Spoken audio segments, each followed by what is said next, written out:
It's that feeling when the energy in the room shifts, when the air gets sucked out of a moment and everything starts to feel wrong. It's the instinct between fight or flight. When your brain is trying to make sense of what it's seeing, it's when your heart starts pounding. Welcome to Heart Starts Pounding, a podcast of horrors, hauntings, and mysteries. I'm your host, Kaylin Moore. Okay, so this is our last episode of 2023. Recently, I asked on Instagram what everyone's favorite episode of the year was, and I kind of thought that there would be like one or two standout episodes. But no, I feel like almost everyone had a different answer. I was honestly really surprised. For me, this past year, I really enjoyed doing the research for the Boris Weisweiler Disappearance episodes, and I loved doing the compilation episodes like Urban Legends, Appalachian Folklore, and Dark Therapy. But feel free to let me know what your favorite episode was. I'll make that the question on Spotify so you can easily answer there, or on Instagram. I typically start planning my episodes pretty far in advance, like a month or so I have essentially all of January planned, but knowing what your favorite episodes have been will really help me plan the rest of the year. If you are listening to the ad-supported version of the show, thank you so much. Our sponsors help make the show possible. And shout out to my listeners on Patreon listening ad-free. This year, you got some extra deep dives like celebrity ghost stories, and not one, but two different poisoning cases. You also got some supplemental content on episodes, a discount on our first merch drop. You named Jinx, our little ghost mascot, and there's going to be so much more of all of that in 2024. And remember, if you're listening on Spotify, you can now connect your Patreon account and listen to our Patreon-only feed through the Spotify app.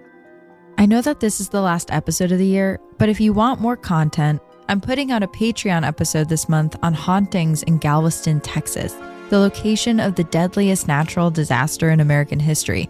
And if you want even more content, this week I was on the Let's Not Meet podcast, which is awesome because I've been listening to that podcast since like 2019. Let's Not Meet is a collection of horrifying real-life interactions people have had. And this week, I read a story about a woman working at a bank who encounters a truly unhinged man. It actually kind of reminded me of something that happened to me when I was in college, which maybe I'll eventually tell that story on the podcast. But go check out the Let's Not Meet episode titled The Girl with the Moth Tattoo to listen. Before we get started, I also want to give a shout out to our listeners in Sydney, Australia. Yeah, I see you guys. I was looking at some end of the year stats for Heart Starts Pounding, and Sydney, Australia is actually the city with the most listeners. I guess I'm going to have to stack some Australian cases and dark history for next year, which honestly, I'm not mad about. Truly, the weirdest stuff goes on over there, and I cannot wait to dig in. And speaking of that, I saw the biggest growth this year in India. So thank you to our listeners over there. I'm also going to be looking for some cases, haunts, and folklore from over there for an episode. But really, wherever you're listening, just know that I see you. Like, literally, I see you because I can see a map of where everyone is listening from. So thank you. Okay. Let's get into what I've researched for you guys today. And I want to start off by saying listener discretion is advised per usual, though I think all of you have probably figured out by now that at this point I try to keep episodes PG-13. But still, there will be some upsetting things in this episode. I dug into a lot of sources for this research, old newspaper articles, journalism by the fantastic Anne Sullivan at the Oregonian in the 60s, and I got a ton of great information from the book Echo of Distant Water by J.B. Fisher. I think a lot of the information we have on this case would have been lost to time if it were not for his efforts to hunt all of it down. All right, let's dig in. In Portland, Oregon, on December 7th, 1958, the Martin family went out to buy a Christmas tree and some greens to make wreaths. and were never seen alive again. To this day, no one for sure knows if some sort of accident occurred or if someone had something to do with it. But there's a notebook full of chicken scratch handwriting that sits in an old suitcase full of files on the Martin family disappearance. Its contents were written by Walter Graven, a detective that dedicated thousands of hours to try and solve this case. He made notes throughout the years of his investigation, talking to witnesses, revisiting old sites, staying up at night thinking through the details. On one of the pages in the notebook, buried deep inside of it, he wrote, quote, "Had to be planned by blank. No one else with motive." Where there once was the name of the person he believed was responsible, Detective Graven had vigorously covered over with black pen. I'm not entirely sure why he did that, but when he died in 1988, he took that name with him, leaving many to wonder who it was he thought was responsible for the disappearance of the Martin family. Today, I want to walk you through what happened on the last day the Martins were seen and what was discovered afterwards. And by the end, you might have an idea of whose name was written in Detective Graven's notebook after a short break.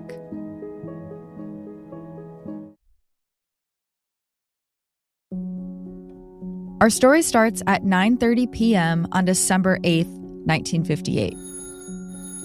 A call gets placed to the Multnomah County Sheriff's Office by Edward Lenz.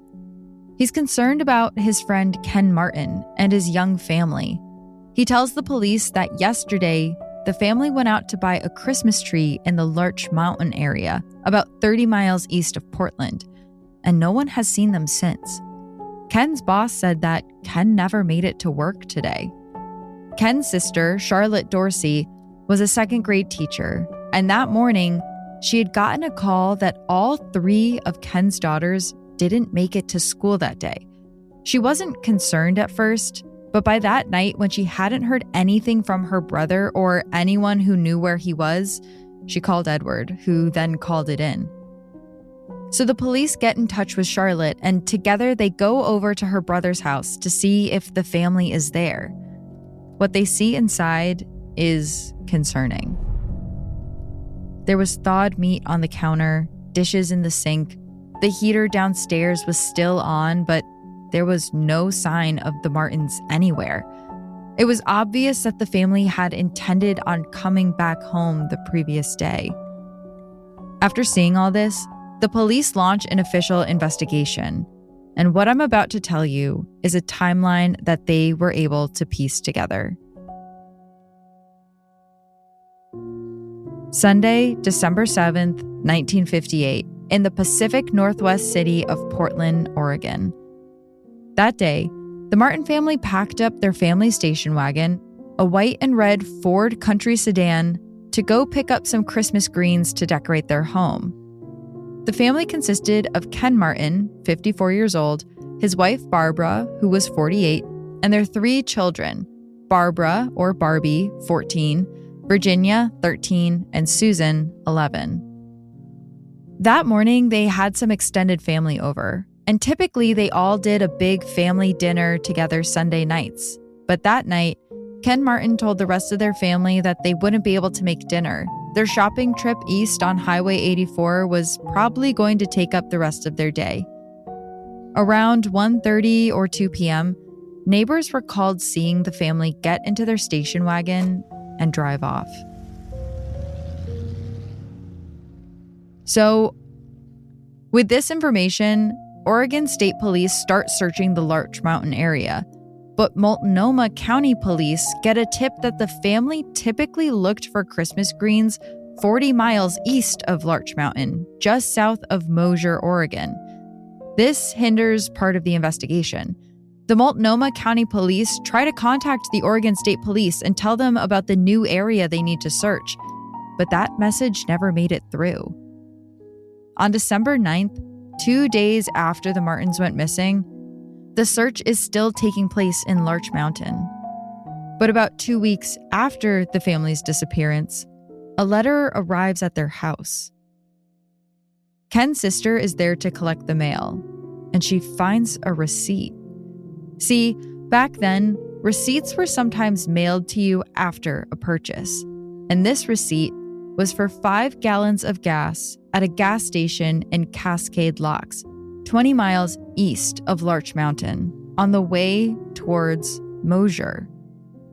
These places that I'm telling you about are all on the same road, Highway 84, which runs east and west along the Columbia River. Detective Graven wondered, if the Martins really did buy their Christmas tree in Larch Mountain, why would they continue east instead of going home? They must have been going to Mosier to buy their tree. Of course, if the message had been relayed from the Multnomah County Police, they would have been searching that area much sooner. And for anyone at all familiar with investigations, you know how important the first few days are. Police go and talk to the attendant of the gas station, who confirms the Martins were there around 2 or 3 p.m., which made sense if they left their home around 1:30. Later on, a woman from the Paradise Snack Bar in Hood River came forward and said she clearly remembered serving the Martin family on December 7th. The snack bar was 20 miles east of Cascade Locks, where the family had gotten gas, aligning with Graven's thought that they were, in fact, heading to Mosier. And she remembered a lot. What they ate, mostly hamburgers and fries, what they wore, even what each of the young girls' hairstyles were. And the reason she remembers them so clearly is because there were hardly any other customers there that day. And the Martins were essentially the only ones in the restaurant at the time they were dining, save for 2 other gentlemen who sat in a booth not far from the family. She said that the Martins left around 4 p.m. and went west back towards Portland, which Graven thinks is consistent with them heading home after picking up a Christmas tree in Mosier. She also mentioned that the 2 men sitting near the Martins left shortly after them and headed in the same direction. This next piece of information was submitted directly to the FBI. Kelsey and Doris Knutson were out for a sightseeing drive on December 7th when they noticed a light-colored station wagon heading west towards Portland from around the area of the Paradise Snack Bar at about 4:30 p.m. They mentioned that the station wagon was traveling at a very fast speed. About 20 minutes later, they passed an area near Cascade Locks called Trotter's Point, where they saw the station wagon pulled over to the side of the road and the 2 people in the front seat sitting very close together. Not long after that, a car with very bright headlights pulled up right behind them as they drove. And even though the Knutsons repeatedly signaled for them to pass, they wouldn't. Eventually, the car sped off ahead of them into the night. It was just a few more minutes until the Knutsons arrived at Cascade Locks and saw the station wagon pulled over to the side of the road again, this time under a bridge. They reported that there were 2 young men standing outside of the car, talking to the people inside.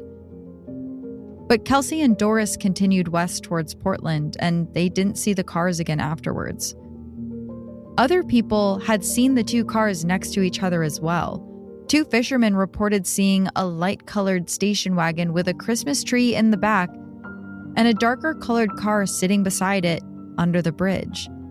A truck driver also remembered seeing the 2 cars, and he also reported that the following day, December 8th, he saw an abandoned white Chevy parked on Trotter's Point. This becomes really important, because now that the police are aligned on the route that the Martins likely took, there's another piece of evidence that was collected earlier that originally wasn't thought to be tied to this case, but is now starting to feel connected. On December 8th, before the investigation into the missing Martins even began, police started receiving calls about an abandoned car along Highway 84. just east of Cascade Locks, again, where the family got gas, on a small part that jutted out over the river called Trotter's Point. It was a 1951 white Chevrolet sedan that had some gas left in it and the keys in the ignition. It sat on the side of the road until December 18th, when it was finally towed. That's when it was discovered that the car had been stolen from Los Angeles by an ex-convict. Some reports have removed his name for privacy, so we're going to call him Lenny Pierce. Lenny Pierce. Lenny Pierce. Where had Graven heard that name before? It sounded so familiar. He thought back to the waitress at Paradise Snack Bar telling him about the Martins being there on December 7th. She mentioned that there were 2 other men in the restaurant that day, and that the owner had recognized them. One man was a local named Roy Light, and the other man he identified as Lenny Pierce. And this is where the story starts to take a weird turn. Okay, so Lenny was in the diner around the same time as the Martins, left at the same time as them, and also a car he stole was found abandoned on the road the Martins disappeared on. That was starting to seem a little too coincidental, but also Lenny was connected to the Martins in another way. See, the Martins that were in the car that day, Ken, Barbara, Virginia, Susan, and Barbie, weren't the only members of the Martin family. There was also a son, 28-year-old Donald Martin, who was away in the Navy at the time of his family's disappearance. But he had a mutual friend with Lenny, a man named Wayne. And he ended up being connected to the disappearances in more ways than one. We're going to take a short break, and when we get back, I want to tell you a little more about Donald.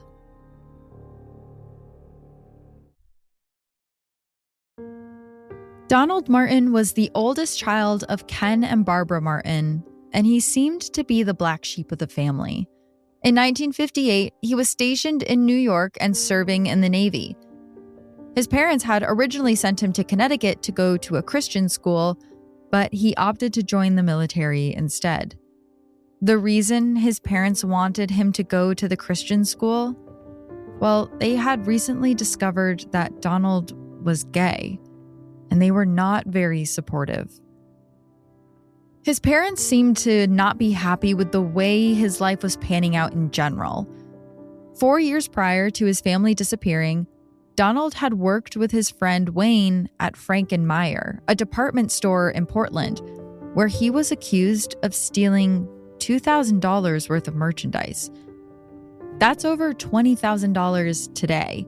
He tried to explain himself to his boss, claiming he was going through a rough time with his family after telling them he was gay. He reportedly said unfavorable things about his family during this meeting.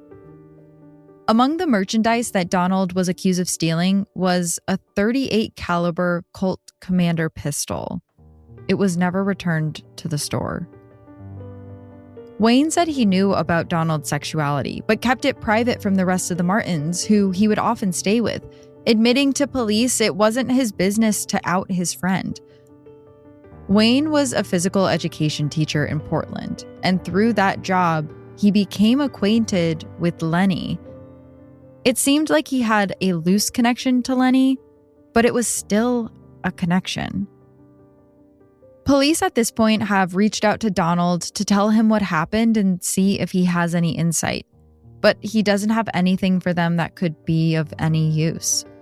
So the police have all of this information, but there's still no actual evidence that any foul play occurred, or even that the Martins are dead. If anything, they probably accidentally drove off of the road into the river, they think. It could make sense. The roads were winding, bordering between the river and the hills, and there weren't really any barriers in between the road and the river at parts. It was totally conceivable someone could have lost control of their vehicle and swerved straight into the river. The part of the river near Cascade Locks was being searched by dive teams, and nothing was found. Graven believed the search had been pretty exhaustive and also pretty expensive. There wasn't unlimited money for this kind of search. About 100 miles of the Columbia River was being searched by police, boats, and divers, mind you. And unless they found another big clue, they weren't going to be able to search the river much longer. But then, sometime in early January, a man named Don J. Bain was walking between Highway 84 and the Columbia River when he found something. He was a local businessman in Portland with an interest in law enforcement, and after the Martins went missing, he would spend time retracing their steps, trying to find anything he could to help the investigation. And one day, he did. On a grassy bluff behind a big aluminum plant, Bain finds a set of tire tracks that lead off of the bluff straight into the river. At first, it looks like maybe it was from some teens that had parked in this secluded area, but the tire tracks don't turn back around. They just go straight off into the bluff. It was about a 20-foot drop into the river, and the river was about 100 feet deep in that area. And as he looks down over the side of the bluff, he can see cream-colored paint scrapings on the rocks. Police arrived at the scene and confirmed that, yes, it did look like this was where the Martin family went off the road. But it wasn't really a spot that made sense for someone to swerve off the road accidentally into the river. It was too far off the road for that. You would have to exit the road, drive all the way around the aluminum plant, the one that, mind you, Roy Light, who was in the diner at the same time as the Martin family, worked at. And then you would have to off-road a short distance off of the bluff. This looked intentional. And just a few weeks later, another clue comes in. This time from a man named Theodore Hellier. He was just west of Cascade Locks, not all that far from where the abandoned Chevy was found, when he saw a silverish glimmer coming from underneath a rock. He went over to see what it was, and he pulled out a pistol, the butt of which was covered in dried blood. Of the 9 chambers, only 1 bullet had been discharged, though the casing was still in the gun. This can happen if someone holds the top of the gun as it's fired, and usually that would happen during a struggle. Initially, when the police are made aware of this gun, they don't believe it has anything to do with the Martin family disappearance, so they clean it and hand it back to Theodore. They just fully wipe off all the blood and send it back, even though the bloody handle made it seem like the gun was used to bludgeon someone or something. But this wasn't just any gun. And the police wouldn't learn that until much later. Can you guess what type of gun this may have been? Yeah, it was a .38 caliber Colt Commander pistol from Frank and Meyer. And when investigators eventually went back and asked Theodore for the serial number of the gun, it matched the serial number of the gun Donald Martin was accused of stealing.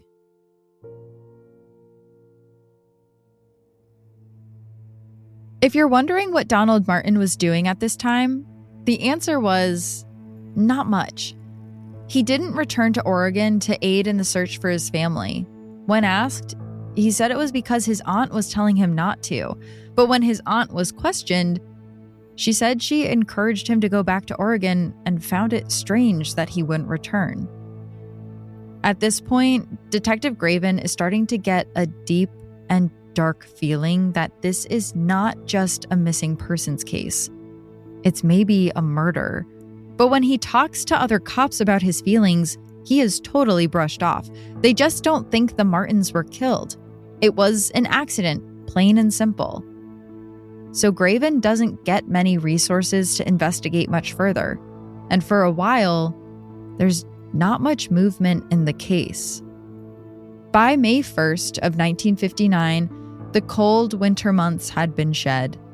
The icy parts of the Columbia River had thawed, and a boat just upstream of Mosier is dropping a 2-ton anchor down to the river floor, 100 feet below. And as it's slowly sinking, just as it's about to hit the bottom, it gets caught on something. They can't see that far down, but it feels big. And when they first hit the thing, it felt like it rolled. The men all look at each other, confused, and then one of them says to bring the anchor back up. They can tell that whatever was down there is now attached to the anchor, and they're hoping to bring it to the surface to see what it is. Unfortunately, the object breaks away before it reaches the surface, but before it does, one of the men grabs a long pole and is able to strike the object. He tells everyone he thinks it's made of steel.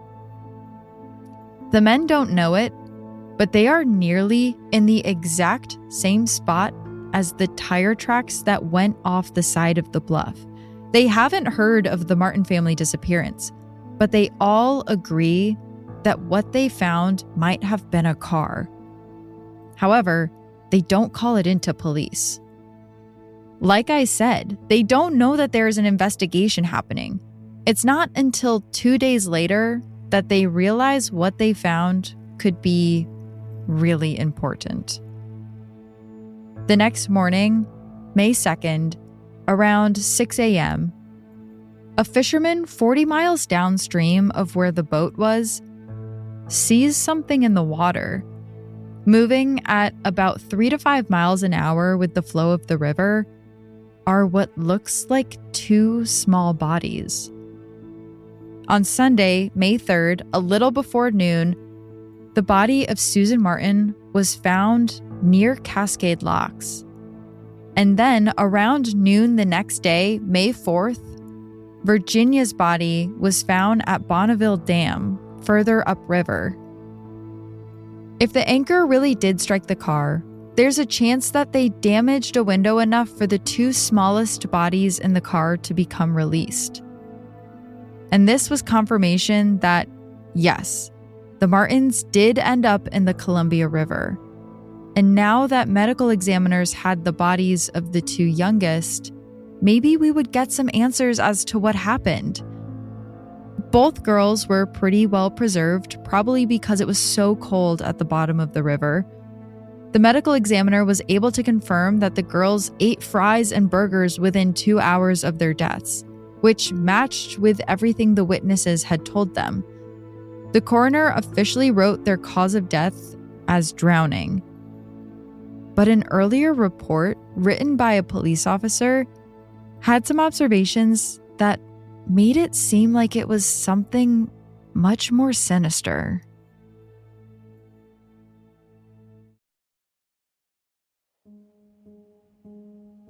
So the bodies of the 2 youngest Martin girls had been found floating in the river, and the coroner wrote that they had drowned. But an earlier police report conflicts with the coroner's finding. An officer wrote that both girls had clean holes through their heads that resembled bullet holes, but the coroner never puts that information in his report. This would end up being a final nail in the proverbial coffin of the investigation. The coroner's report was more evidence that what happened to the Martins was just an accident. Dives resumed in the river, but nothing else turned up. Detective Graven insisted that the area where the anchor hit something be searched, but it was too deep and divers couldn't get down far enough. He knew that they needed to find the car, though. It could hold so many answers that they were looking for. At this point, Detective Graven was one of the only people who thought there was foul play involved in the disappearance. Everyone, the coroner, the other officers, insisted that this was an accident. The Martin family accidentally drove off the road all the way around the aluminum plant to a small, dark, remote bluff at the deepest point of the river and just rolled off. Case closed. Eventually, a memorial was held for Susan and Virginia. People from the community, as well as people who had been following the story in the news, came to pay their respects. But one person was notably absent: Donald Martin. He claimed it was because he got the dates mixed up. He did make it back to Oregon at some point, but only to settle his family's estate. He was to inherit over $370,000 in today's cash from the deaths of his family. While he was home, Graven tried to speak with him. What did Donald think happened? He wondered. Remember, at this point, the police think that this was an accident. And yet, Donald said he thought it was foul play. And I just want to make a note here. If you're a true crime aficionado, you may have an idea of how suspicious an answer like that can be. All signs are pointing police to an accident, but one person, who hasn't even been around for the investigation, believes that it was something more sinister. Even though he can't come up with any names of anyone who would have wanted to do that to his family, was he saying that because he knew something the police didn't? His two sisters were cremated, and their remains sat unclaimed for 10 years. We don't know who eventually got them, but Donald never collected them. As for Donald, he eventually married a woman and had kids. His children went on to say that their father never spoke much of his family. They really didn't know anything about their grandparents or aunts. He passed away in 2004. And for the two men that were at the diner with the Martins, well, one of them, Roy Light, went on to have quite the criminal record. He and Lenny had met while in a local prison, and it wouldn't be long until Roy was back in one. In 1959, he kidnapped a sheriff who had pulled him over, and then potentially carjacked someone by hiding under a blanket in the back until the owner got in the front seat. Though he was never formally charged with that crime, could that have been indicative of how the Martin family disappeared? There are a lot of theories as to what happened to the Martins, but two stand out the most, as they both come from Detective Graven, who was closest to the case. One of his theories was actually that the family was targeted because their oldest daughter, Barbie, was pregnant. There is no evidence that Barbie was pregnant other than the fact that her mother had taken her all the way to Washington for a doctor's appointment the month before she disappeared, instead of taking her to her own pediatrician. Was this because she didn't want anyone in the community to know her daughter was pregnant? But who got her pregnant? Was it one of the men in the snack bar? Graven had another theory. It might have been Wayne, Donald's friend. See, Wayne stayed with the Martins often, so he would have been around Barbie a lot. Also, when Donald was confronted about the theft that happened at the store, he told his boss that he wasn't the only one stealing merchandise. Wayne was too. And more importantly, Wayne liked guns, not Donald. Donald suggested that it was Wayne who stole the .38 caliber Colt. Maybe the family was unaware that Wayne was the father, and he asked to meet them for dinner at the snack bar. They had specifically said they couldn't do dinner with their family members, so maybe they knew they were going to do dinner with someone else. Then, Wayne never shows up, but one of the men in the snack bar sneaks out and hides in the Martins' car, waiting for them to return. That could maybe explain their erratic driving. Graven always felt that if the family was killed because Barbie was pregnant, the father would have to have had something to lose. Not long after the family disappeared, Wayne got married and moved away. Was he afraid of losing his future wife? Then, the second theory is the line, had to be planned by blank. No one else with motive. Years later, someone went into Photoshop to see if they could restore the word written under Graven's black ink, and they were able to retrieve the name Donald. Did Donald somehow get in touch with Roy and Lenny through his friend and pay them to dispose of his family? He had something to gain monetarily from the disaster, and it might explain his strange behavior afterwards. He also had strained relationships with his parents. There's at least more evidence for this theory than for the pregnancy theory. Many locals and people close to the Martins still fully believed it was just an accident. They told police they believed the family drove off the road. Maybe they didn't want to believe something more sinister could have happened to people close to them.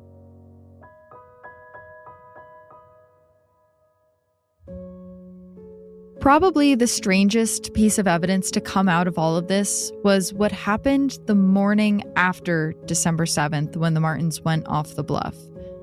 That morning, neighbors recalled seeing a black taxi pull up to their home at about 7 a.m. and idle there for an hour. No one reported if anyone got in or out of the taxi, just that it was there. It's hard to make sense of what this means, but maybe it shows that someone knew the Martins were dead before anyone had even noticed they were missing, and that this person knew where they lived and what they had in their home. Months afterwards, when Donald was getting his family's estate in order, he mentioned that there were some important documents missing. This piece of evidence, if related to the murder, makes it seem like a much more intimate and familiar crime, less like a random act of violence committed by two criminals who happened to be in a restaurant at the same time as the Martins. It points to either Donald or Wayne. The case is cold today, but the Martins' car is still somewhere in the Columbia River. Finding it could potentially answer some questions, though it would depend on how much evidence remains after all these years.